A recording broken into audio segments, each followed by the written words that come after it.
3, 2, 1. You ready? You're listening to the Real Pineapple Podcast Network.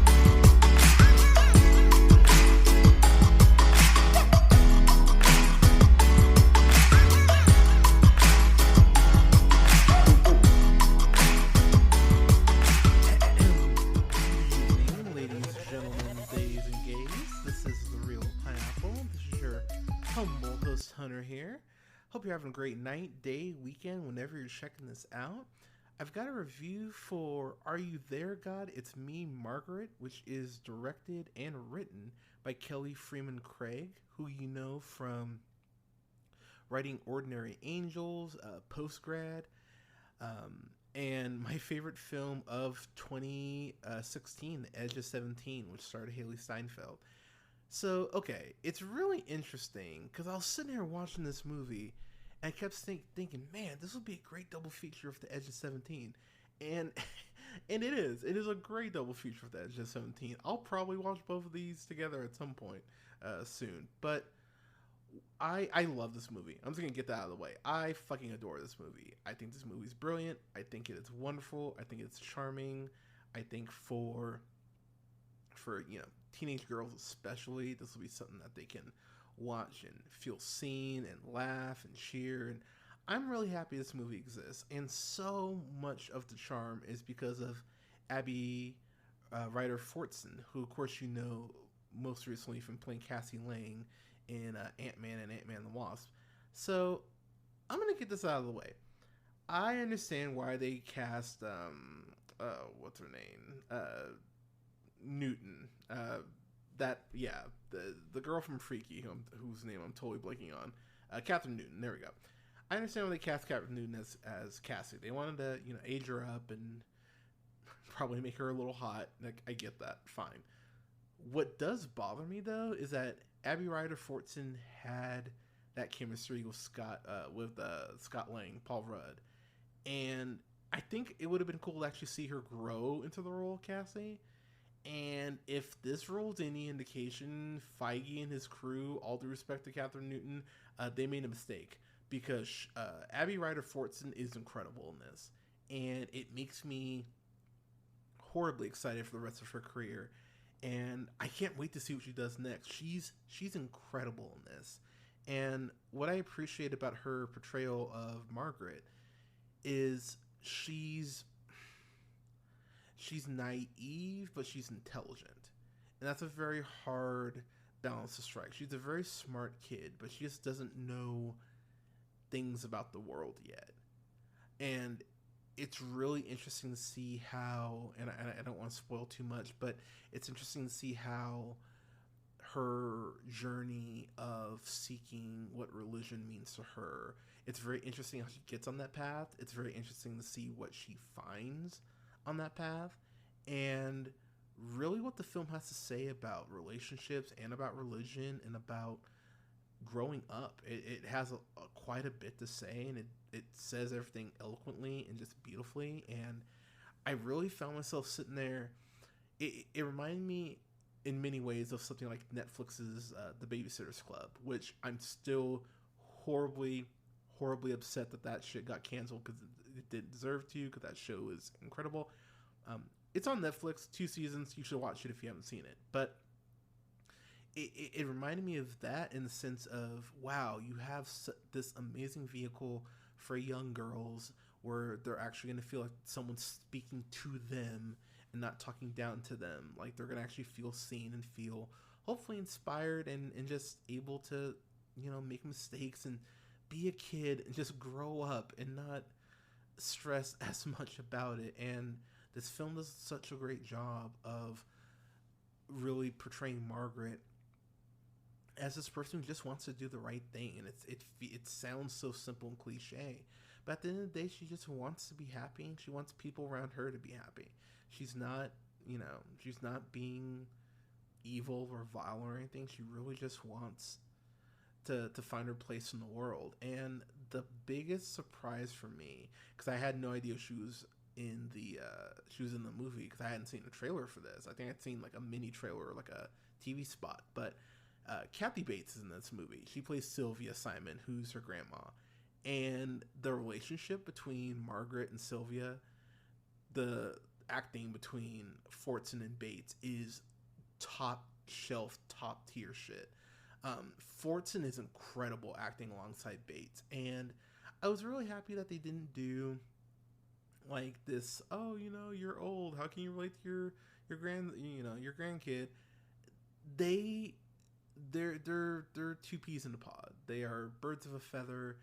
They both love Broadway. They both love shows. They both love just wearing cute dress. Like, they're so cute together, and it's horribly endearing the more that you watch it. I was just sitting there going, God, I could watch a whole movie of just the two of them having fun and just being cute together. Like, their stuff was so sweet, and it made me so happy. But I love the relationship, and I love where the relationship ends up. I'm trying really hard to dance around spoilers for this. Abby Ryder Fortson's mom, her parents are played by Rachel McAdams, fine ass, talented, gorgeous. God, I love Rachel McAdams so much. But Rachel McAdams and Ben Safdie, who plays Herb Simon. And right off the bat, I love Herb and Barbara's relationship. Their marriage is so sweet and so adorable. They've clearly been married. I don't think they say how long they've been married, but I mean, they've been married at least. I mean, it sounds like how old is Margaret? Like 12. They've been married like 12 years. They've been through a lot together, and you find out that this isn't too much of a spoiler. They say it pretty early in the film, but you find out that Barbara's parents were pissed at her because Herb is Jewish, and Margaret, through reasons, and I'll just leave it at that, ends up asking her mom, like, what happened with your mom and dad, and Barbara tells her. And something about Rachel McAdams, and I know I just kind of went on this rant about Scarlett Johansson, but I talked about Scarlett Johansson, Scarlett Johansson, about how she's an underrated actress, and if you go through her filmography, there are very few, misses. When you think about her in Multiverse of Madness, she's great in that. Eurovision Song Contest, she's great in that. Game Night, amazing in that. Disobedience, amazing in that. True Detective, amazing in that. Southpaw, best thing about that. Spotlight, second or third thing, best thing about it. What else? A Most Wanted Man, she's great in that. The Vow, she's actually really great in that too. Midnight in Paris, she's great in that. Morning Glory, not crazy about the movie, but she's great in that. A State of Play, she's great in that. Oh my gosh, I'm still going. Wedding Crashers, she's great in that. Red Eye, she's great in that. Mean Girls, great in that. Notebook, great in that. You see the pattern? She's kind of great in fucking everything. And now she's in her Mom Jeans era, and Rachel McAdams, oh my god. Sorry, I lost my train of thought. But she's amazing in this, and I hope she gets some Oscar recognition for this role, because the way she sells what happened to her parents, when you find out what that is, that shit is heartbreaking, and it just makes you just kind of go like, wow, what the fuck.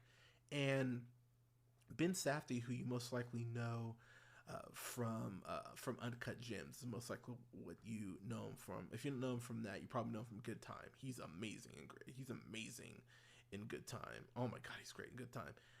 He plays this. They play this so well off each other because both of them are right, and that's what's so fascinating about Herb and Barbara's kind of their juxtaposition in this movie. Because, well, actually, I already told y'all. So, when Barbara reveals that her parents cut her off because she married a Jew, Herb is pissed off about it. He's fucking hurt, and he has every right to fucking be.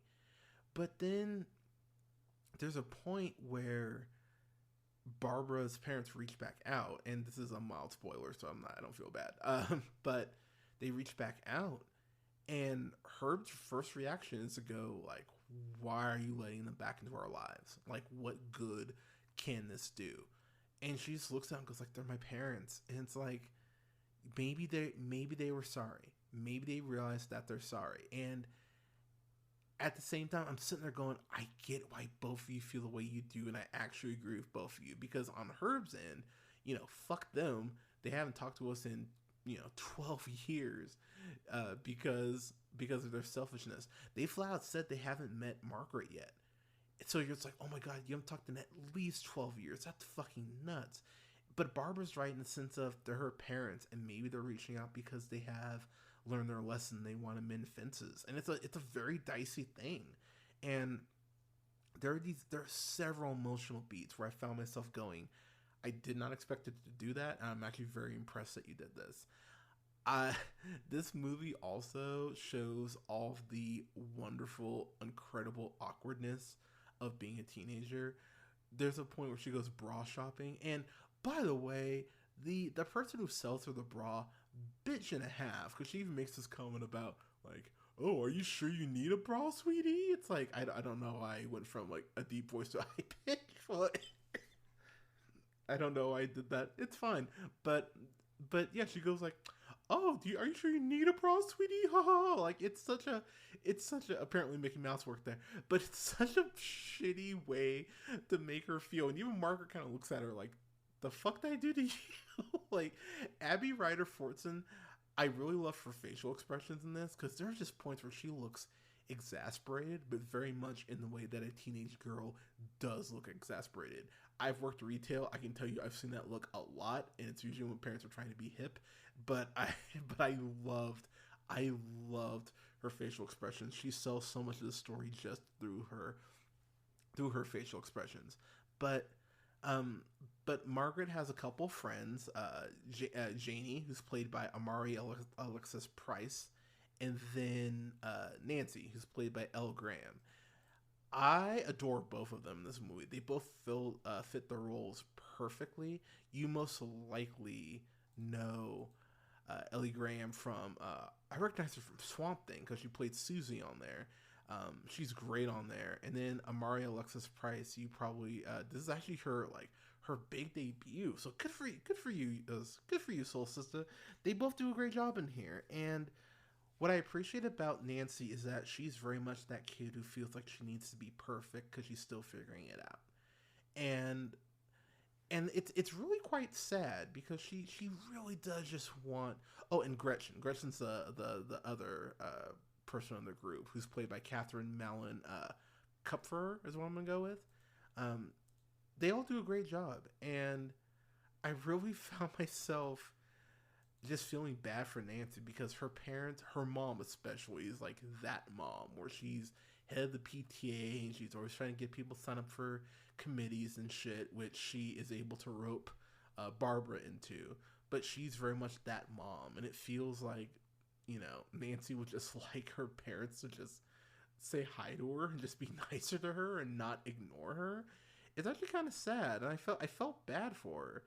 And there's a scene between Nancy and Margaret. You'll know it when you get there. It's one of those scenes where Nancy comes across as so human and just such a scared, just a scared kid, because that's what she is. And the way that they all sell that scene is so well done. And without spoiling it, there is a scene of tension in like the third act, and you'll know the scene when you get there. And that scene is played perfectly. It's played in the exact way that a family would get into a fight, and the tension just slowly ramps up, and there's maybe more of a shot here, more of a shot there. It's perfectly executed, and it's one of those scenes where I just found myself going, oh crap, there's no turning back from this thing. It's so well done. As far as a complaint, I don't really have any. I watched this on Tuesday, so I watched this a couple days ago, and then I went back and I was like, I want to watch this again. So I watched this, or at least watched some clips of it earlier today, and I just found myself going, damn, I kind of adore this movie. This is going to be a double feature I do. I'm going to do a double feature with The Edge of 17 and this, and it's going to be awesome. And I'll probably get a good cry in. And I actually got a good cry in at the end of this movie, because Margaret really learns a lot. And you feel like she goes through a genuine journey. by the end of this film. I don't have the guy who plays her teacher, but her teacher's awesome. Her teacher, there we go. Echo Kellum, who plays Mr. Benedict.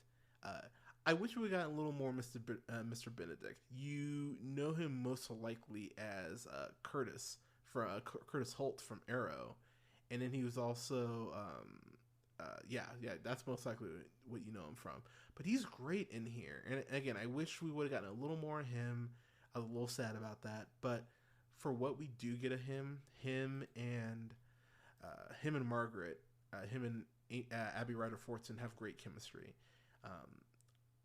I really don't have a complaint about this movie. This is a fan-fucking-tastic. This is currently like my number. I think I have number 5 currently as in my top 10. Like I love this movie. This is something that if you have kids, I really think even if you show this to like a 12-year-old boy, I think they'd have fun with this. I really would. I think most teenagers will really dig this, and it's a fun family movie too. I've really enjoyed this. I've really, really enjoyed this, and I hope there's more down the road because Abby Ryder Fortson, you're special. You're a very special young lady. But are you there, God? It's me, Margaret. Have you seen it? What'd you think about it? Let us know in the comments. Don't forget to like, share, subscribe, and rate us. It definitely helps the show out. You can find us on SoundCloud, Apple, Google Podcasts, Podbean, Stitcher, iHeartRadio, Spotify, Amazon Music, TuneUp, and Samsung Podcasts at The Real Pineapple. You can also find us on YouTube. Just search The Real Pineapple and subscribe there. I'm uploading our backlog of our earlier reviews, so those are uploading at the same time as our new reviews. So if you prefer YouTube, check us out there. You can find me on the Twitter, Instagram, Twitch, and TikTok at The Real Pineapple. At Twitch, it's twitch.tv/JHunterRealPineapple. I'm going to be hopping on Twitch here next week, week of the 26th. I'm going to be hopping on Twitch, so I'll keep y'all updated on when I'm going to be making my debut, and I'm still trying to figure out my streaming schedule, but I'll be hopping on there. You can also find me on Letterboxd at Black Shazam, and where else? You can find us on Facebook at The Real Pineapple, and Real Pineapple Games. That again is REEL Pineapple. But thank you so much for listening, everyone. We have reviews coming up here on the 26th, in case you're listening to this late. But I'm going to have reviews up the 26th, the 27th, the 28th, and the 29th for Raiders of the Lost Ark, Temple of Doom, Last Crusade, and Kingdom of the Crystal Skull, respectively, leading up to my review of Indiana Jones and the Dial of Destiny on the 30th. And I'm going to have reviews coming up here for, I don't know what I'm going to review for the 4th of July, but I'll have a review up for y'all then. I'll figure something out. But I'm going to start the week of the 3rd. I'm going to start reviewing or start rewatching the Mission Impossible films. I think I haven't reviewed like three of them. I think I've reviewed the first 3. So I'll probably review the first 3 leading up to Indiana Jones, leading up to Mission Impossible Dead Reckoning, which comes out on Wednesday the 12th. I'll probably see that on the 13th. But got quite a few reviews coming down the pipeline, including reviews for this documentary, Barbie Unauthorized. I'm excited to bring that to y'all. I have a review for the director of that film, as well as a review for the film Love Gets Room, along with an interview with the director, Rodrigo Cortez. For that, quite a few things coming out of the pipeline, but keep an eye out there. Subscribe everywhere. I'll let you guys know when all that stuff is coming out. But everyone, please stay safe out there. Take care of each other. Tell someone you love them. We gotta use some more compliments. But stay safe out there. Thanks again for your support, y'all. And we'll talk to you soon.